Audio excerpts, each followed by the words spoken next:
This is Pretend Farmer Girl, and I made a real farmer girl mistake. Mr. Pretend Farmer Girl was mowing the lawn, and I said, hey, yeah, I'll take all the clippings because I'll put them around the tomato plants for extra nitrogen.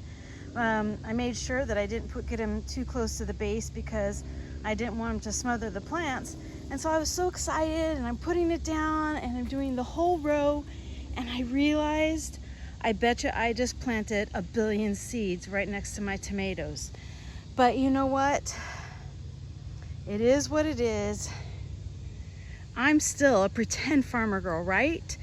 And do or do not, there is no try. And I'm gonna keep trying, and it's looking pretty good.